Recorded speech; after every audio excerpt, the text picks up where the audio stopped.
हाँ जी प्यारे बच्चों नमस्कार। ਅੱਜ ਆਪਾਂ ਤੁਹਾਡੇ ਲਈ 21 ਜਨਵਰੀ ਦਾ 2021 ਦਾ ਜੋ ਹਫਤਾਵਾਰੀ ਟੈਸਟ ਹੈ ਕਲਾਸ 8ਵੀਂ ਠੀਕ ਹੈ ਸਮਾਜਿਕ ਸਿੱਖਿਆ ਜਾਂ SST ਕਹਿੰਦੇ ਹਾਂ ਜਿਹਨੂੰ ਅਸੀਂ ਉਸ ਦਾ ਟੈਸਟ 20 ਅੰਕਾਂ ਵਾਲਾ ਲੈ ਕੇ ਹਾਜ਼ਰ ਹਾਂ। ਦੇਖਾਂਗੇ ਕਿਸ ਤਰ੍ਹਾਂ ਹੱਲ ਕਰਨਾ ਹੈ। ਟੈਸਟ ਦਾ ਸਮਾਂ 40 ਮਿੰਟ ਠੀਕ ਹੈ। ਅੰਕ 20 ਨੇ ਤੇ ਵਿਦਿਆਰਥੀ ਟੈਸਟ ਹੱਲ ਕਰਨ ਉਪਰੰਤ ਆਪਣੇ ਅਧਿਆਪਕ ਨੂੰ ਜਮ੍ਹਾਂ ਕਰਵਾਉਣਗੇ ਠੀਕ ਹੈ। ਸਭ ਤੋਂ ਪਹਿਲਾਂ ਸਾਡੇ ਕੋਲ ਬਹੁ ਵਿਕਲਪੀ ਪ੍ਰਸ਼ਨ ਉੱਤਰ ਨੇ, ਇਹ 4 ਅੰਕਾਂ ਦੇ ਨੇ ਤੇ ਸਭ ਤੋਂ ਪਹਿਲਾਂ ਸਾਡਾ ਪ੍ਰਸ਼ਨ ਹੈਗਾ ਜੋ ਪਹਿਲੇ ਪ੍ਰਸ਼ਨ ਦੀ ਗੱਲ ਕਰਦੇ ਹਾਂ। ਭਾਰਤ ਵਿੱਚ ਆਧੁਨਿਕ ਕਾਲ ਦਾ ਆਰੰਭ ਕਿਹੜੀ ਸਦੀ ਵਿੱਚ ਹੋਇਆ? ਆਧੁਨਿਕ ਕਾਲ ਦਾ ਆਰੰਭ ਕਿਹੜੀ ਸਦੀ ਵਿੱਚ ਹੋਇਆ? ਠੀਕ ਹੈ। ਸਾਡੇ ਕੋਲ 4 ਆਪਸ਼ਨਾਂ ਨੇ 16ਵੀਂ ਸਦੀ, 18ਵੀਂ ਸਦੀ, 17ਵੀਂ ਸਦੀ, 19ਵੀਂ ਸਦੀ ਠੀਕ ਹੈ। ਇਹਨਾਂ ਚਾਰਾਂ ਦੇ ਵਿੱਚੋਂ ਜੋ ਤੁਹਾਨੂੰ ਲੱਗਦਾ ਹੈ ਕਿ ਜਿਸ ਕਾਲ ਦੇ ਵਿੱਚ ਆਧੁਨਿਕ ਕਾਲ ਦਾ ਆਰੰਭ ਹੋਇਆ ਉਹ ਤੁਸੀਂ ਟਿਕ ਕਰ ਦੇਣੀ ਹੈਗੀ ਹੈ। ਪ੍ਰਸ਼ਨ ਨੰਬਰ 2, ਪਲਾਸੀ ਦੀ ਲੜਾਈ ਕਦੋਂ ਹੋਈ? 23 ਜੂਨ 1757 ਨੂੰ, 23 ਜੂਨ 1857 ਨੂੰ, 14 ਜੂਨ 1698 ਈਸਵੀ ਨੂੰ ਜਾਂ ਫਿਰ 23 ਜੂਨ 1764 ਈਸਵੀ ਨੂੰ ਠੀਕ ਹੈ। ਇੱਕ ਬਕਸਰ ਦੀ ਲੜਾਈ ਹੋਈ ਸੀ, ਇੱਕ ਇੱਕ ਪਲਾਸੀ ਦੀ ਠੀਕ ਹੈ। ਜੇਕਰ ਤੁਹਾਨੂੰ ਲੱਗਦਾ ਕਿ ਇਹਨਾਂ ਵਿੱਚੋਂ ਜਿਹੜੀ ਡੇਟ ਹੈ ਉਹ ਪਲਾਸੀ ਦੀ ਲੜਾਈ ਦੀ ਹੈ ਠੀਕ ਹੈ ਉਹ 'ਤੇ ਤੁਸੀਂ ਟਿਕ ਕਰ ਸਕਦੇ ਹੋ। ਅਤੇ ਇਹਨਾਂ ਦੇ ਵਿੱਚ ਇੱਕ ਡੇਟ ਵਾਸਕੋ ਡੀ ਗਾਮਾ ਦੇ ਭਾਰਤ ਆਉਣ ਦੀ ਹੈ ਅਤੇ ਉਹਨਾਂ ਦੇ ਵਿੱਚੋਂ ਤੁਸੀਂ ਸਹੀ ਚੁਣਨਾ ਹੈ ਸਿਰਫ ਪਲਾਸੀ ਦੀ ਲੜਾਈ ਵਾਲੀ। ਪ੍ਰਸ਼ਨ ਨੰਬਰ 3, ਭਾਰਤ ਵਿੱਚ ਸਿਵਲ ਸਰਵਿਸਿਜ਼ ਅਤੇ ਪੁਲਿਸ ਪ੍ਰਬੰਧ ਦਾ ਮੋਢੀ ਕਿਸ ਨੂੰ ਮੰਨਿਆ ਜਾਂਦਾ ਹੈ? ਠੀਕ ਹੈ। ਮੋਢੀ ਮਤਲਬ ਜਿਸ ਨੇ ਉਹ ਭਾਰਤ ਦੇ ਵਿੱਚ ਇਹ ਸੇਵਾਵਾਂ ਸ਼ੁਰੂ ਕੀਤੀਆਂ ਸੀ ਉਹਨਾਂ ਦਾ ਮੋਢੀ ਕਿਸ ਨੂੰ ਮੰਨਿਆ ਜਾਂਦਾ ਹੈ? ਤਾਂ ਦੇਖਦੇ ਹਾਂ। ਆਪਸ਼ਨ ਇੱਕ ਹੈਗੀ ਹੈ Lord Cornwallis, Lord Ripon, Lord Hastings, Lord Dalhousie ਠੀਕ ਹੈ। ਜਿਹੜਾ ਤੁਹਾਨੂੰ ਲੱਗਦਾ ਕਿ ਜਿਸ ਨੂੰ ਮੋਢੀ ਮੰਨਿਆ ਜਾਂਦਾ ਹੈ ਉਸ ਦਾ ਤੁਸੀਂ ਆਨਸਰ ਲਗਾ ਸਕਦੇ ਹੋ। ਇਸ ਤੋਂ ਬਾਅਦ ਸਾਡੇ ਕੋਲ ਪ੍ਰਸ਼ਨ ਨੰਬਰ 4 ਹੈਗੇ ਆ ਸਥਾਈ ਬੰਦੋਬਸਤ ਕਿੱਥੇ ਸ਼ੁਰੂ ਕੀਤਾ ਗਿਆ? ਸਥਾਈ ਬੰਦੋਬਸਤ ਕਿੱਥੇ ਸ਼ੁਰੂ ਕੀਤਾ ਗਿਆ? ਸਾਡੇ ਕੋਲ ਆਪਸ਼ਨ ਹੈਗੇ ਨੇ ਬੰਗਾਲ, ਕਲਕੱਤਾ, ਮਦਰਾਸ, ਦਿੱਲੀ ਠੀਕ ਹੈ। ਜਿਹੜਾ ਤੁਹਾਨੂੰ ਲੱਗਦਾ ਕਿ ਇਹਨਾਂ ਦੇ ਵਿੱਚੋਂ ਸਹੀ ਆਨਸਰ ਹੈ ਉਸ 'ਤੇ ਟਿਕ ਕਰ ਸਕਦੇ ਹੋ। ਇਸ ਤੋਂ ਬਾਅਦ ਪ੍ਰਸ਼ਨ ਨੰਬਰ 2 ਵੱਲ ਚੱਲਦੇ ਹਾਂ ਅਸੀਂ ਠੀਕ ਹੈ। ਇਹਦੇ ਵਿੱਚ ਸਾਨੂੰ ਖਾਲੀ ਥਾਵਾਂ ਭਰਨ ਲਈ ਕਿਹਾ ਗਿਆ ਹੈ ਅਤੇ ਸਾਡੀ ਪਹਿਲੀ ਖਾਲੀ ਥਾਂ ਹੈਗੀ ਹੈ 1773 ਈਸਵੀ ਦੇ ਰੈਗੂਲੇਟਿੰਗ ਐਕਟ ਅਨੁਸਾਰ ਡੈਸ਼ ਵਿੱਚ ਸਰਵਉੱਚ ਅਦਾਲਤ ਦੀ ਸਥਾਪਨਾ ਕੀਤੀ ਗਈ ਹੈ।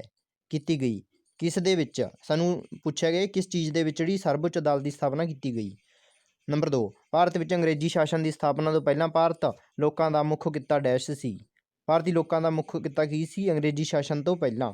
ਠੀਕ ਹੈ। ਨੰਬਰ 3, ਪੂਰਬ ਵਿੱਚ ਜੈਤੀਆਂ ਪਹਾੜੀਆਂ ਤੋਂ ਲੈ ਕੇ ਪੱਛਮ ਵਿੱਚ ਗਾਰੋ ਪਹਾੜੀਆਂ ਤੱਕ ਦੇ ਖੇਤਰ ਵਿੱਚ ਡੈਸ਼ ਕਬੀਲੇ ਦਾ ਰਾਜ ਸੀ? ਕਿਸ ਕਬੀਲੇ ਦਾ ਰਾਜ ਸੀ ਇਹ ਦੱਸਣਾ ਹੈ ਠੀਕ ਹੈ। ਜੈਤੀ ਪਹਾੜੀਆਂ ਤੋਂ ਲੈ ਕੇ ਗਾਰੋ ਪਹਾੜੀਆਂ ਤੱਕ ਦੇ ਖੇਤਰ ਵਿੱਚ। ਇਸ ਤੋਂ ਬਾਅਦ ਆਪਾਂ ਅੱਗੇ ਚੱਲਦੇ ਹਾਂ ਠੀਕ ਹੈ। ਸਹੀ ਗਲਤ ਦਾ ਨਿਸ਼ਾਨ 18ਵੀਂ ਸਦੀ ਵਿੱਚ ਭਾਰਤੀ ਸਮਾਜ ਵਿੱਚ ਬਹੁਤ ਸਾਰੀਆਂ ਸਮਾਜਿਕ ਬੁਰਾਈਆਂ ਪ੍ਰਚਲਿਤ ਸਨ। ਜੇਕਰ ਤੁਹਾਨੂੰ ਲੱਗਦਾ ਹੈ ਕਿ ਇਹ ਲਾਈਨ ਸਹੀ ਹੈ ਤਾਂ ਸਹੀ ਦਾ ਨਿਸ਼ਾਨ, ਜੇਕਰ ਗਲਤ ਹੈ ਤਾਂ ਗਲਤ ਦਾ ਨਿਸ਼ਾਨ। ਨੰਬਰ 2, ਅੰਗਰੇਜ਼ਾਂ ਅਤੇ ਫਰਾਂਸੀਸੀਆਂ ਵਿਚਕਾਰ ਕਰਨਾਟਕ ਦੇ 2 ਯੁੱਧ ਲੜੇ ਗਏ ਠੀਕ ਹੈ। ਅੰਗਰੇਜ਼ਾਂ ਅਤੇ ਫਰਾਂਸੀਸੀਆਂ ਵਿਚਕਾਰ ਕਰਨਾਟਕ ਦੇ 2 ਯੁੱਧ ਲੜੇ ਗਏ, ਇਹਦੇ ਸਹੀ ਗਲਤ ਦਾ ਨਿਸ਼ਾਨ ਲਗਾ ਦੇਣਾ ਹੈ। ਨੰਬਰ 3, ਲਾਰਡ ਕਾਰਨਵਾਲਿਸ ਦੇ ਸਮੇਂ ਭਾਰਤ ਵਿੱਚ ਹਰੇਕ ਥਾਣਾ ਦਰੋਗੇ ਦੇ ਅਧੀਨ ਹੁੰਦਾ ਸੀ ਠੀਕ ਹੈ। ਥਾਣਾ ਕਿਹਦੇ ਅਧੀਨ ਹੁੰਦਾ ਸੀ? ਦਰੋਗੇ ਦੇ। ਜੇਕਰ ਤੁਹਾਨੂੰ ਲੱਗਦਾ ਕਿ ਇਹ ਕਥਨ ਸਹੀ ਹੈ ਤਾਂ ਸਹੀ, ਜੇਕਰ ਗਲਤ ਹੈ ਤਾਂ ਗਲਤ ਦਾ ਨਿਸ਼ਾਨ ਲਗਾ ਦੇਣਾ ਹੈਗੇ। ਇਸ ਤੋਂ ਬਾਅਦ ਸਾਡੇ ਪਾਰਟ ਨੰਬਰ 4 ਆ ਗਿਆ ਹੇਠ ਲਿਖੇ ਪ੍ਰਸ਼ਨਾਂ ਦੇ ਉੱਤਰ 50 ਸ਼ਬਦਾਂ ਵਿੱਚ ਦਿਓ। ਪ੍ਰਸ਼ਨ ਨੰਬਰ 1, ਕਰਨਾਟਕ ਦਾ ਪਹਿਲਾ ਯੁੱਧ ਕਿਹੜੀਆਂ 2 ਯੂਰਪੀ ਕੰਪਨੀਆਂ ਵਿਚਕਾਰ ਹੋਇਆ ਅਤੇ ਇਸ ਯੁੱਧ ਵਿੱਚ ਕਿਸ ਦੀ ਜਿੱਤ ਹੋਈ? ਠੀਕ ਹੈ। ਸਾਨੂੰ ਪੁੱਛਿਆ ਕਿ ਕਰਨਾਟਕ ਦਾ ਜਿਹੜਾ ਪਹਿਲਾ ਯੁੱਧ ਹੈ ਉਹ ਕਿਹੜੀਆਂ 2 ਯੂਰਪੀ ਕੰਪਨੀਆਂ ਵਿਚਕਾਰ ਹੋਇਆ ਸੀ ਠੀਕ ਹੈ ਅਤੇ ਇਹਨਾਂ ਵਿੱਚ ਕਿਸ ਦੀ ਜਿੱਤ ਹੋਈ ਸੀ? ਇਹਦਾ ਅਸੀਂ ਆਨਸਰ ਦੇਣਾ। ਪ੍ਰਸ਼ਨ ਨੰਬਰ 2, ਕਬੈਲੀ ਸਮਾਜ ਦੇ ਲੋਕਾਂ ਦੇ ਮੁੱਖ ਧੰਦੇ ਕਿਹੜੇ ਹਨ? ਠੀਕ ਹੈ। ਜਿਹੜੇ ਕਬੈਲੀ ਸਮਾਜ ਹੈ ਉਹਨਾਂ ਦੇ ਲੋਕਾਂ ਦੇ ਮੁੱਖ ਧੰਦੇ ਕਿਹੜੇ ਨੇ, ਇਸ ਦਾ ਅਸੀਂ ਆਨਸਰ ਦੇਣਾ ਹੈਗੇ। ਇਸ ਤੋਂ ਬਾਅਦ ਪ੍ਰਸ਼ਨ ਨੰਬਰ 5 ਅਤੇ ਹੇਠ ਲਿਖੇ ਪ੍ਰਸ਼ਨਾਂ ਦੇ ਉੱਤਰ 50 ਤੋਂ ਵੱਧ ਸ਼ਬਦਾਂ ਵਿੱਚ ਦਿਓ। ਪ੍ਰਸ਼ਨ ਨੰਬਰ 1, ਪੁਸਤਕਾਂ ਇਤਿਹਾਸਕ ਸਰੋਤ ਦੇ ਰੂਪ ਵਿੱਚ ਸਾਡੀ ਕਿਵੇਂ ਸਹਾਇਤਾ ਕਰਦੀਆਂ ਹਨ? ਜਿਹੜੀਆਂ ਪੁਸਤਕਾਂ ਨੇ ਉਹ ਇਤਿਹਾਸਕ ਸਰੋਤ ਦੇ ਰੂਪ ਵਿੱਚ ਸਾਡੀ ਕਿਵੇਂ ਸਹਾਇਤਾ ਕਰਦੀਆਂ ਨੇ, ਇਹ ਅਸੀਂ 50 ਸ਼ਬਦਾਂ ਤੋਂ ਵੱਧ ਦੇ ਵਿੱਚ ਉੱਤਰ ਦੇਣਾ ਹੈ ਠੀਕ ਹੈ। ਅਤੇ ਇਸ ਤੋਂ ਬਾਅਦ ਸਾਡਾ ਅਗਲਾ ਪ੍ਰਸ਼ਨ ਹੈਗਾ ਰੈਗੂਲੇਟਿੰਗ ਐਕਟ ਤੋਂ ਕੀ ਭਾਵ ਹੈ? ਇਹ ਜਾਂ ਦੇ ਵਿੱਚ ਹੈ, ਜਾਂ ਤੁਸੀਂ ਇਹ ਕਰ ਸਕਦੇ ਹੋ ਜਾਂ ਤੁਸੀਂ ਇਹ ਕਰ ਸਕਦੇ ਹੋ ਠੀਕ ਹੈ। ਦੋਨਾਂ ਦੇ ਵਿੱਚੋਂ ਇੱਕ ਕਰਨਾ ਹੈ 50 ਤੋਂ ਵੱਧ ਸ਼ਬਦਾਂ ਦੇ ਵਿੱਚ।